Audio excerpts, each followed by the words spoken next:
Nah, antisipasinya tong bisa paringin siapa? Siapa pengen tahu dalam kondisi ini antisipasi saya apa? Siapa pengen tahu? Angkatan katakan saya. Nomor 1 stay cash. Nomor 1 stay. Tapi Bapak Ibu ketika resesi berkepanjangan, Indonesia belum resesi, masih 4, sekian pertumbuhannya. Singapura sudah resesi. Definisi resesi adalah ekonomi Bapak Ibu minus. Jadi tidak tumbuh, ekonominya minus selama 6 bulan dalam 1 tahun resesi. Singapura confirm resesi. Indonesia belum, masih tumbuh. Tapi turun Bapak Ibu. Dari 6 turun, China turun, Bapak Ibu, jadi tinggal 5,5, seluruh dunia turun. Seluruh dunia kena genjot virus ini lebih parah lagi Bapak Ibu. Shutdown, tutup ekonomi. Ini, kalau sudah seperti ini Bapak Ibu, antisipasi saya, 1 stay cash. 1 stay cash, berapa persen Bapak Ibu? Nah, dari kekayaan Anda Bapak Ibu. Saya 30%. Tapi Bapak Ibu 30% dari kekayaan saya.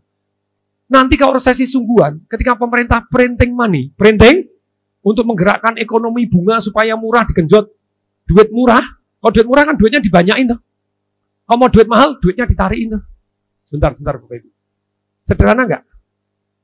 Supaya bunga Anda bisa turun, duitnya dibanjirin. Ya atau ya? Ditambah banyak. Kalau duit dibanjirin Bapak Ibu, somehow your money is not the king anymore. Cash not the king. Cash is stress. Duit Anda jadi sampah gak laku. Bilang, kok bisa? Saya baca Bapak Ibu kisah hidupnya Pak Mutariadi. Saya baca kisah hidupnya orang-orang kaya zaman dulu Bapak Ibu, Om Lim. Dari biografi mereka Bapak Ibu saya baca Bapak Ibu ada yang menarik. Satu hari Om Lim nangis Bapak Ibu karena duit dipotong zaman Pak Karno. Gambar gajah dipotong tidak laku, semua tidak laku Bapak Ibu, masing-masing rakyat cuma ditukar 1%. Sunring, bukan redenominasi Bapak Ibu. Dia duitnya masukin Bapak Ibu dicemplungin di sungai dan dia nangis. Saya pikir dulu duit saya banyak, saya kaya. Ternyata jadi sampah, cash is stress. Ketika uang diprinting Bapak Ibu, cash not king anymore. Cash flow is the key.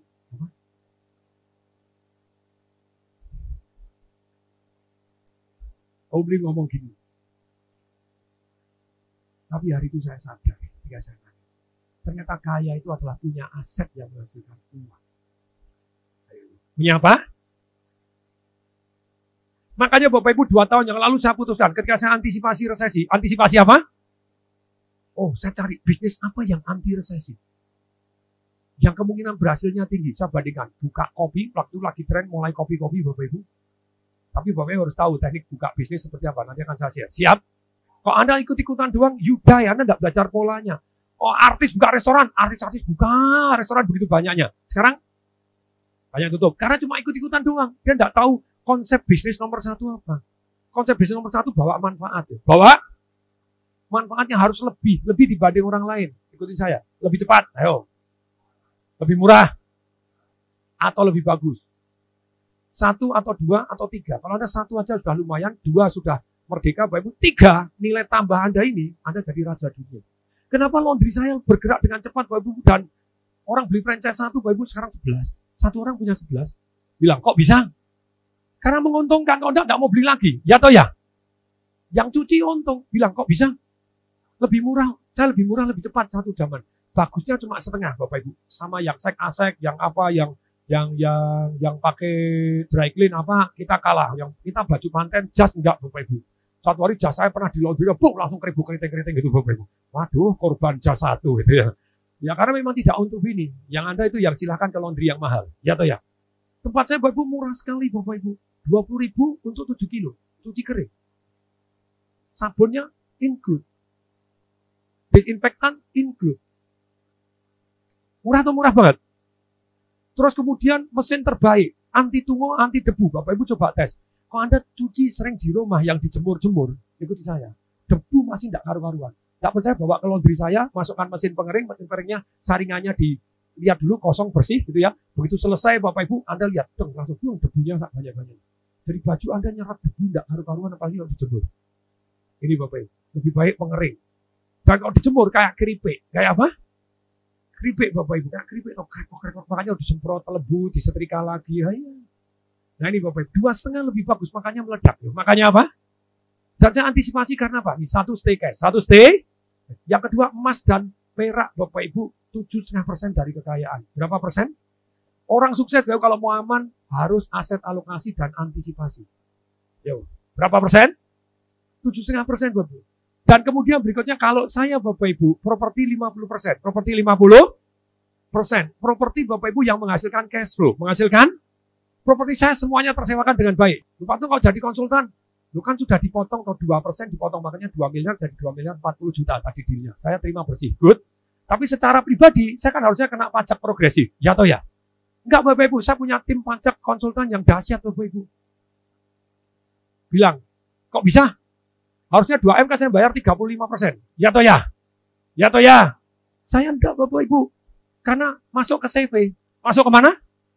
Kalau masuk ke CV Bapak Ibu, CV Bapak Ibu bagi hasil, CV Bapak Ibu bagi hasil. Itu saya bagi hasil Bapak Ibu final, enggak kena pajak.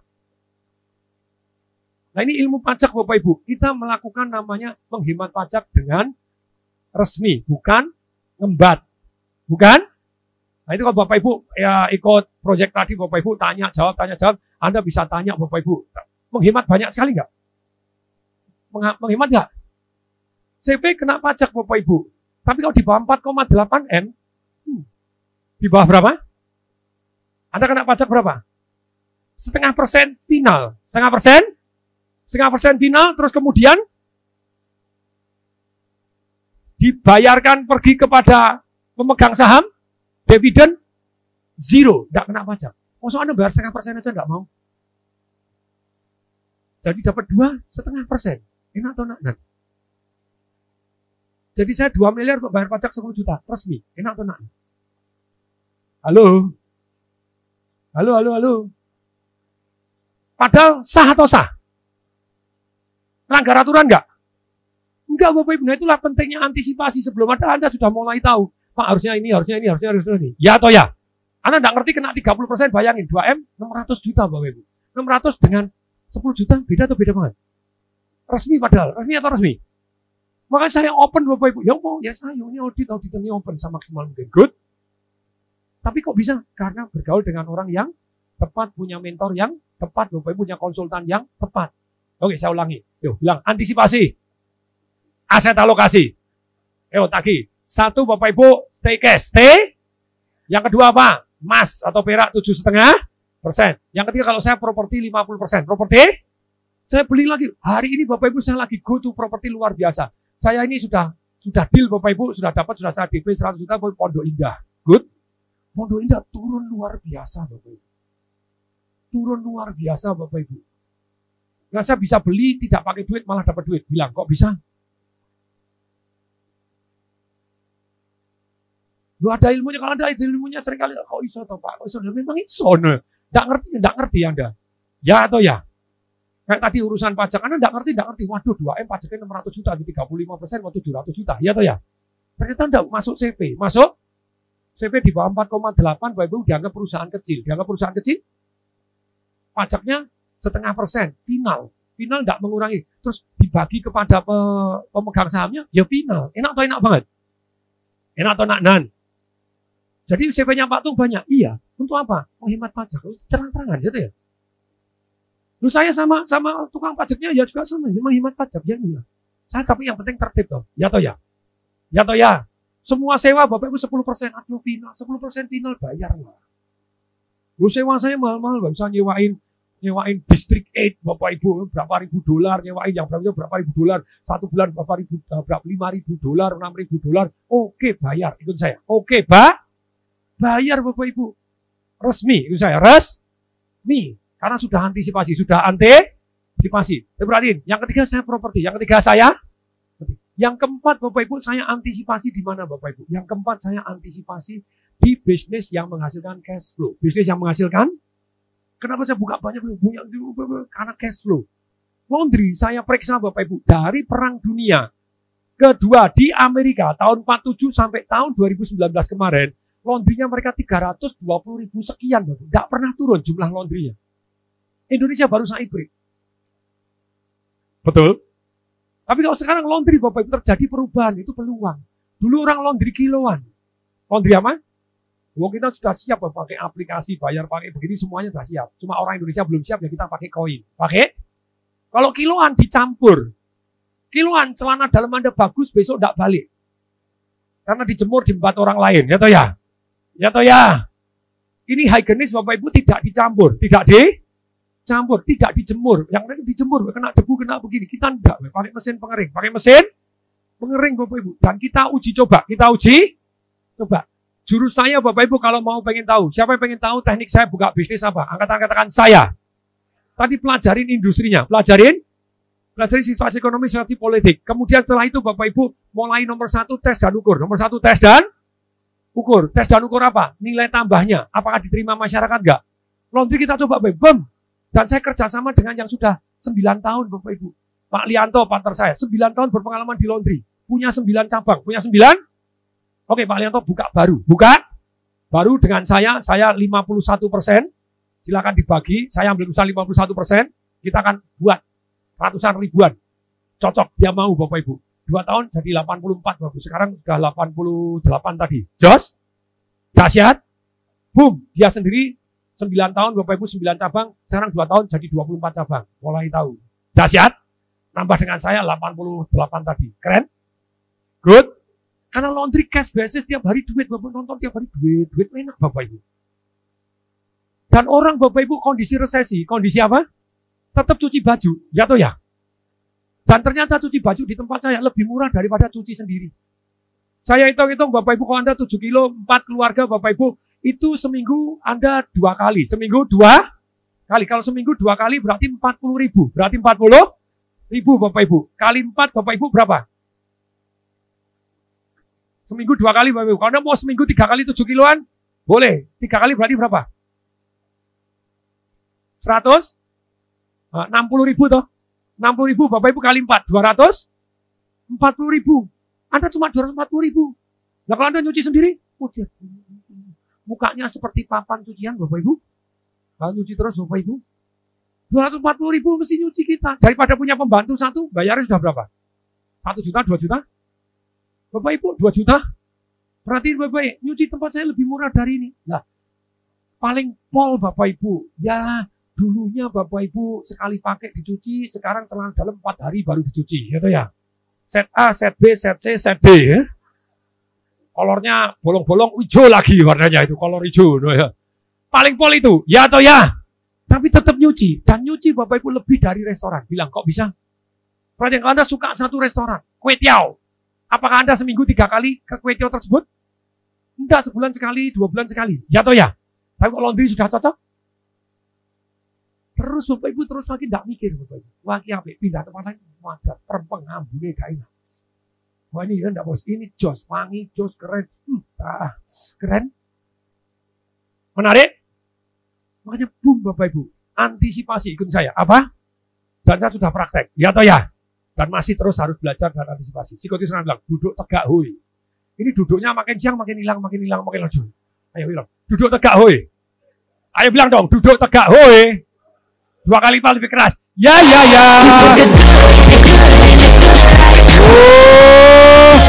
Yes. Wow, nih perhatian. Kalau saya buka bisnis Bapak Ibu, nomor 1 tes dan ukur dulu diterima nggak di masyarakat.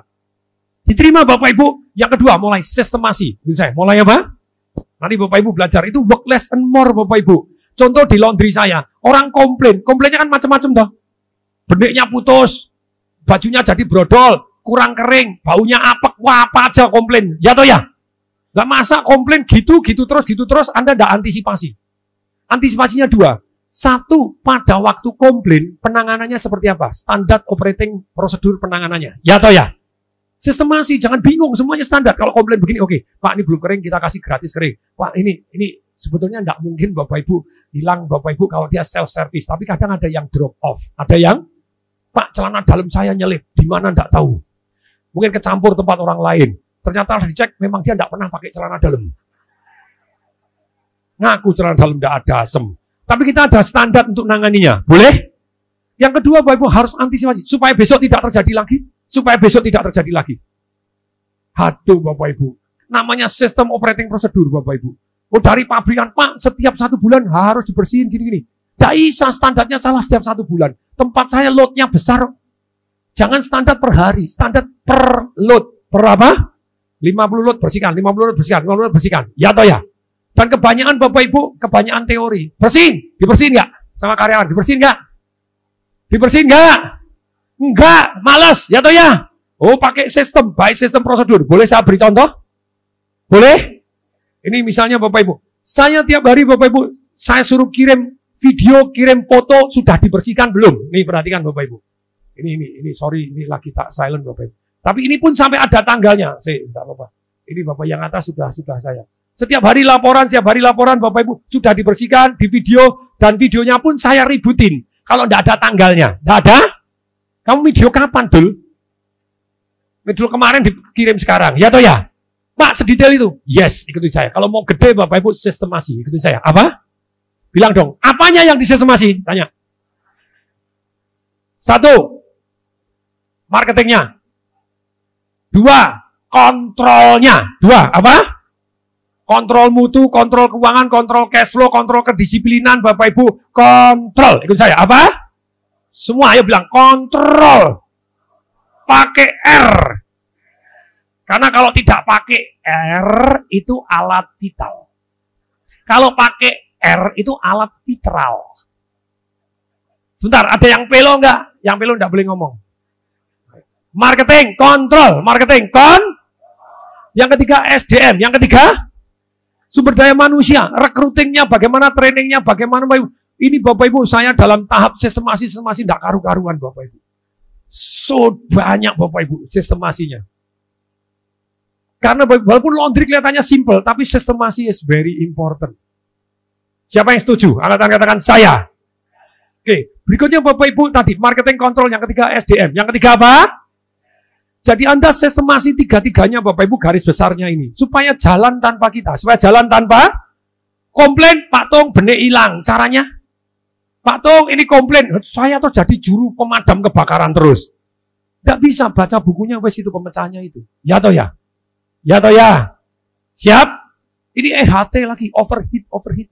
Why overheat? Nah, supaya tidak terjadi overheat. Nah, jadi antisipasi, dan sudah siapkan sistem masih baru Anda work less and more. Ya atau ya? Bapak Ibu, saya rangkum lagi. Antisipasi siapa? 1, stay cash, masih ingat dalam kondisi ini? Tapi cash nanti harus masuk ke real business, betul? Karena cash flow is the king, not cash is the king, cash is the trash. Kalau situasinya bumi gonjang-ganjing, masih? Kemudian yang kedua, emas dan perak 7,5%. Kemudian nggak usah 50% properti Bapak Ibu, sisanya real business yang menghasilkan cash flow yang anti resesi, siap? Yang kelima Bapak Ibu, antisipasi aturan pemerintah. Aturan pemerintah ada di mana Bapak Ibu? Ada perubahan, ekspor digenjot, Anda ikut, impor gini, Anda ikut di aturan pemerintah. Kenapa saya pakai rumah sederhana Bapak Ibu? Karena pemerintah lagi subsidi kencang-kencangan di rumah sederhana. Ya atau ya? Ya atau ya? Oke, good.